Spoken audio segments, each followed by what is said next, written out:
ஓடக்கூடிய கார், டிரைவர்லாம் இல்லாமல் automated vehicle, தானாக ஓடக்கூடிய கார். இந்த கார் வந்து ஒருத்தர் ஆக்சிடென்ட் பண்ணிருச்சு, அவர் இறந்துட்டார்.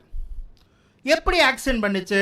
அந்த காருக்கு கரெக்டாக தான் ட்ரைனிங் கொடுத்துருக்காங்க. ஒரு குறுக்கில் சைக்கிள் ஓட்டிக்கிட்டு வந்தார்னா, சைக்கிள் ஓட்டிக்கிட்டு வர படங்கள்லாம் ஒரு ஒரு 10,000 20,000 படங்கள், சைக்கிள் ஓட்டிக்கிட்டு வர படங்கள் விதவிதமான ஆங்கிள் எடுத்து அந்த ஏஐயை ட்ரைன் பண்ணுறாங்க.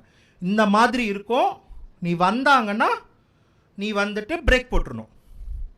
சைக்கிள் ஓட்டிக்கிட்டு வந்தாங்கன்னா விதவிதமான ஆங்கிள் இருந்து விதவிதமான சைக்கிள், விதவிதமான கம்பெனி சைக்கிள்லாம் அதை ட்ரெயின் பண்ணாங்க. அது என்ன பண்ணோம்? பேட்டர்ன்ஸை மட்டும்தான் எடுத்து ஸ்டோர் பண்ணிக்கும்.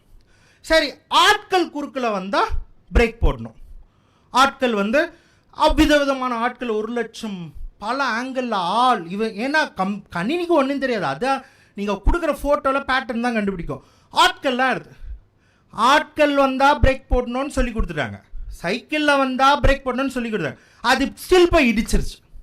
என்னன்னு எடுத்து பார்த்தா அவர் சைக்கிள் ரிப்பேர் ஆகி சைக்கிள் தூக்கிக்கிட்டு வந்திருக்காரு.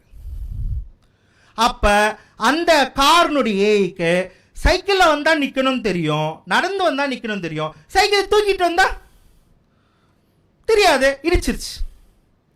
ஸோ நீங்கள் ஏஐயை புரிஞ்சுக்கிறதுக்கான பேட்டர்ன்ஸ் இதுதான். இப்போது அண்மையில் வந்துட்டு